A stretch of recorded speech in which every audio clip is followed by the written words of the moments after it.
And our third main topic today gets submitted to us by Matt Hodderick. And Matt Hodderick writes, "Greetings and salutations, John and Rob. So me and my girlfriend just got out of seeing the new James Bond movie, No Time to Die. We loved it. And honestly, I'm surprised because I came out of Spectre feeling like the franchise may have run out of gas. But this movie had it all. Adrenaline pumping big action, the Bond gadgets, quippy one-liners, beautiful women, and fantastic, no spoilers, ending that everyone in the theater was standing around talking about after the movie. It might be my favorite Bond yet. What did you think?" All right, Matt, thanks a lot for sending that in. And yeah, I also had a chance to run out and watch James Bond No Time to Die yesterday. I was like you. Don't get me wrong. I didn't feel like watching Spectre that it made me feel like the franchise was done.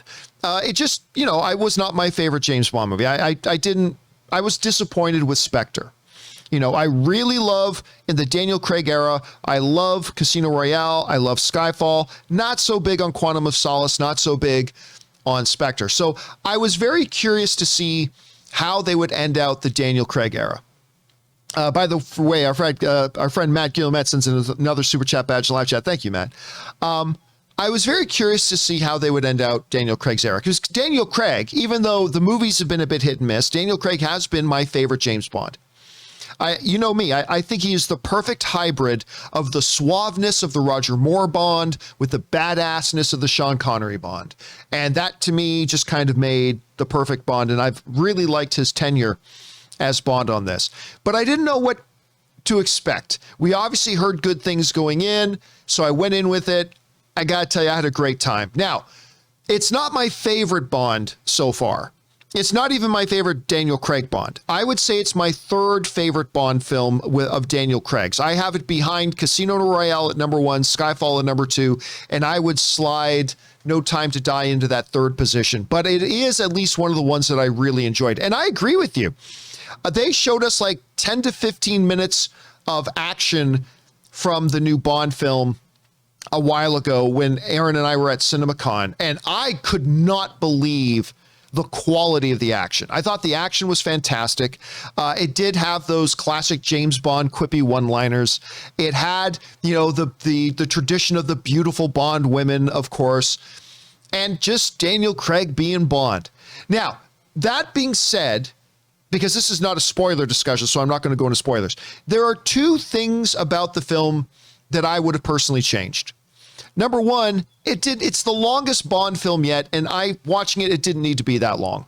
I felt like you easily could have taken about 15 minutes of the film out, and it would have been a nice, tighter presentation, a nice, tighter package. I just thought it really would have served, because there are a couple of moments in the film where it just kind of feels like it drags a little bit. Secondly, and this is kind of true of most of Daniel Craig's Bond movies, it's not a memorable villain. I even forget Rami Malek's character's name. I even forget it already. Sophia? Lucifer Safin. Safin, that's it. Safin. Just another, I'm a super genius and a bad guy. So, the villain could have taken it. So that to me, despite the fact that Rami Malek is fantastic. Rami Malek's an incredible performer, an incredible actor, not criticizing his performance of the character. Although I will say, the opening of the movie and the way they connected Safin into the main narrative as a result of that opening, Rob, again, I won't give any spoilers away. I thought that was very well done. Like, that's the connection he has there, and I thought that was well set up. But other than that, honestly, I already forgot the name of the villain, and I'm definitely not going to remember it tomorrow. So the villain was a weak spot for me. But other than that, I had a great time, and it turns out, it looks like a lot of people are enjoying it. As we go over to Rotten Tomatoes right now, it's got an 84% critic rating, which is not the best critic rating that a Bond film has had, but it's definitely a really good score. But more importantly than that, it's got a 90% audience rating right now. And these are verified. These are people they've actually verified that actually went out and saw the film, and they're registering their score of it, and it's got a 90% of the audience score. So I'll tell you what, I really enjoyed this film. I had a good time with it. Not the best of the Bond films, Rob. Not the best of the Daniel Craig Bond films, but I thought it was a good outing for James Bond. I thought it was a good way to wrap up Craig's tenure in the role. He's been doing it for 15 years now, Rob. He's been Bond for 15 years. And I still remember back when they first cast him in that whole online movement, hashtag Craig not Bond. Why? Because he's got blonde hair. Fuck off. And blue eyes. Blue eyes. Anyway, I thought it was really fun. I thought it was really good. You actually had a chance to see it the day before I did. And I know you've had your tickets for almost 2 years. You had tickets for it for a long time. What did you make of James Bond, No Time to Die? John. I thought it was a mess. And to be honest, first of all, it's a beautifully made film, as all of the Bond films are. But I thought it was all over the place. I thought the script, it felt like they were drawing from multiple different ideas. And I feel like the entire Craig Bond, the 5 films have all been turned into this one long extended story. But it wasn't designed to be that way from the get-go. I think Casino Royale is a tremendous Bond film. And it showed us what we hadn't seen before, the origin of Bond. We see when he becomes a 00, he has to commit 2 kills. And that movie is fun. It is fun to watch that movie. Even when Bond is in peril and even being tortured, it's fun to watch, man. Like all James Bond movies should. But Skyfall, Spectre, and now No Time to Die have become what I've call in my mind the I don't want to be James Bond trilogy. There are these dour movies where Bond is mad and angry and I don't want to be here and I'm such a sad sack and it drives me crazy. And I just feel like I don't care about James Bond's inner life. And people are like, well, Rob, the character must grow. And I get that. But James Bond is an escapist character. He was designed as a post-World War II Cold Warrior, and he loves doing what he does. He loves having a license to kill. He loves knowing what the best caviar is from the Caspian Sea to eat. He loves knowing what champagne to drink at the proper temperature. He loves betting the world's most beautiful women. He loves being James Bond. And Daniel Craig seems to me, I love him in the role, but the last 3 Bond films, he has seemed like he doesn't even want to be there. I don't like being James Bond. I'm so emotionally tormented.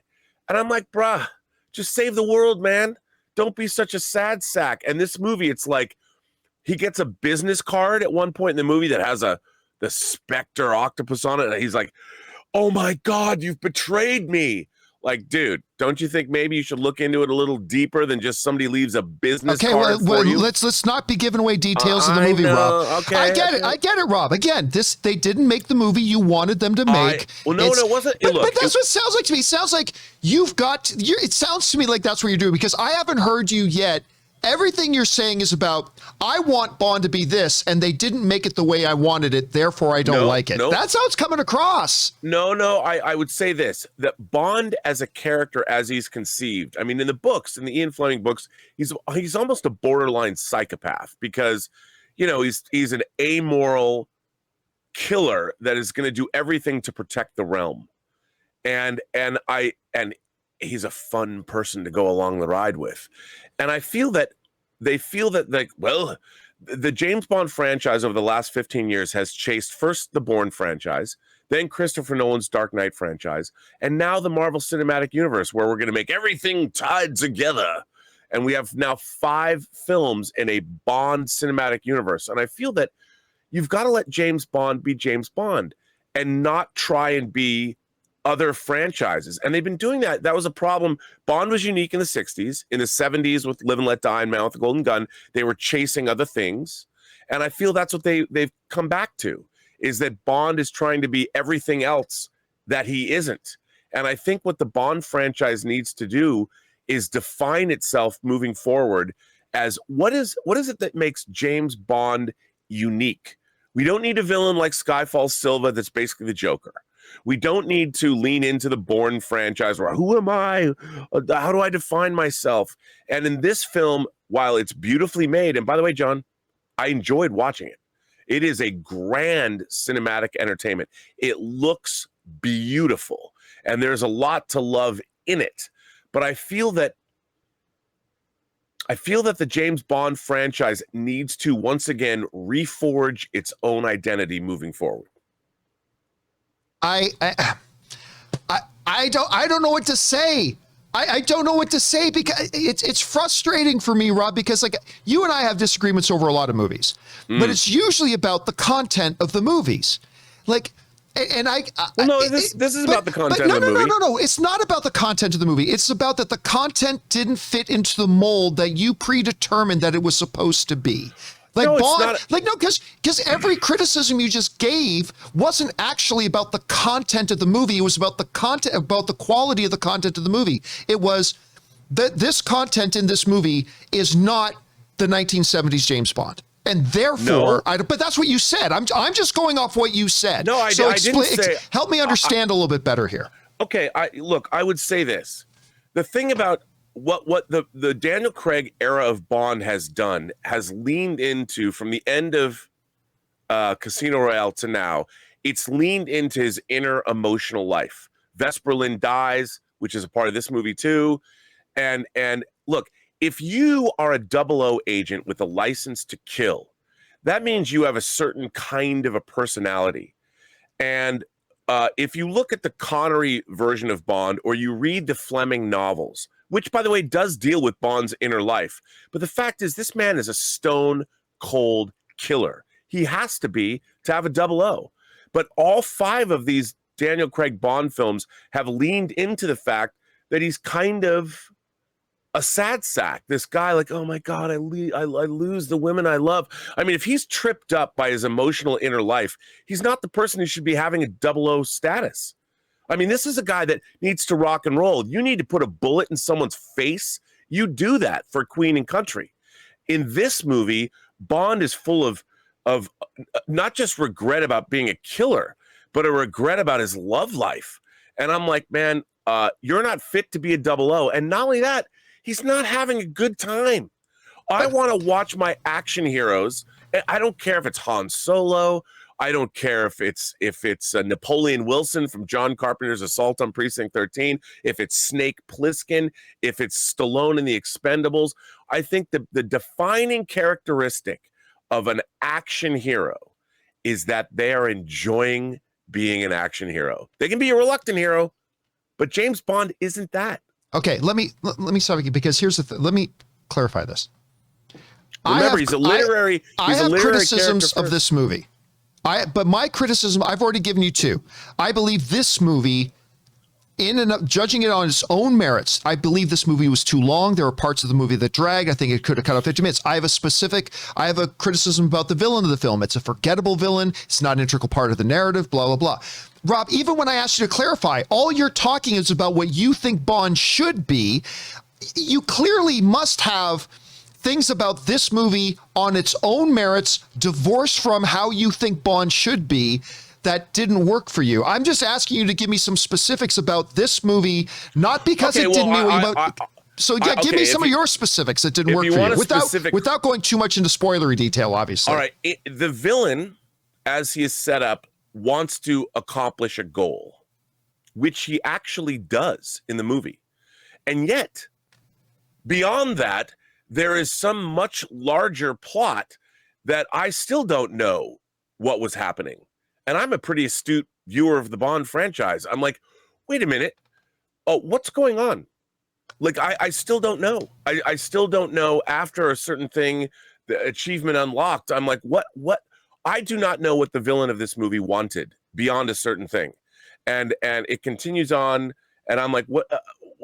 Why are you still a villain? And by the way, shouldn't we, let's have a conversation and find that they do. They actually, there's a conversation in this movie between Bond and the villain. And I'm like, what are you, the villain's pontificating. And I'm like, but what is it you're trying to do? And I feel like Bond in the movie is like, so what are you doing here? What's going on? And I felt Bond felt that way as well. And that's not, the Bond villains were always like, I get what you want. Spectre and Thunderball's like, we're going to steal 2 nuclear weapons and bribe the West. I get it. I get that. You're going to steal 2 nuclear weapons and threaten to set them off unless you get lots of money. I understand that. And that was very simple to understand. Carl Stromberg in Spy Who Loved Me. I'm going to start a nuclear conflagration between the Soviet Union and the United States, wipe out the planet, and I'm going to repopulate the Earth with my perfect people in my undersea city. Hugo Drax in Moonraker was going to do the same thing from orbit, although he was going to poison everybody with orchids. And I got that. But in this movie, I'm like, what do you want, dude? What does this villain want? I don't know. No, I agree. Don't I agree with you on that point. I thought the villain was... and that's part of the reason why when I said the villain's utterly forgettable, like really not an integral part of the narrative, I think that's one of the reasons why is because, you and I were talking before the show, and we won't share the contents of that just in case we get into spoilery details. Right. But you and I were both kind of talking about that before the show started, about the villain and about the fact that both you and I have theories about ultimately what was Safin's kind of end game. Yes. But the very fact that we as an audience have to speculate. We understood his part one. He wants to get rid of X. Somebody. There's X. Yeah. He wants to get rid of them. That part was clear. We all understood that. That was great. But then when you move past that and you get into what is ultimately his end game, the fact that we as an audience member had to guess, and in fact, Rob, the very fact that you and I had to have a conversation before the show about, so what do we think he was ultimately after? That's not a good recipe for a good film villain. No. There's even a moment where Bond's like, if it's in the trailer, where Bond says something effective, if we don't succeed or do this now, there's going to be nobody left to save. And I'm like, where'd you get that from, bruh? And by the way, let me just say, John, I'm a lifelong lover of the James Bond franchise. So I will buy this movie in 4K. I will own it. I own every other James Bond movie. And the James Bond franchise is very hit and miss. Over the years, it's been very hit and miss. I love the whole franchise. When I was in high school, I reviewed View to a Kill for my high school newspaper. I thought I was so disappointed by it. And I you know what? Even watching, to me, a disappointing James Bond movie is still a fun experience. I sat in the theater. I saw it in the Chinese. Daniel Craig was getting his star on the Hollywood Walk of Fame right across the street. We stood across the street and watched him get it. And I'm like, I love watching James Bond movies, even if I don't like them. It's the one franchise I will sit and watch. You could line up my least favorite James Bond movies and I will spend all day watching them.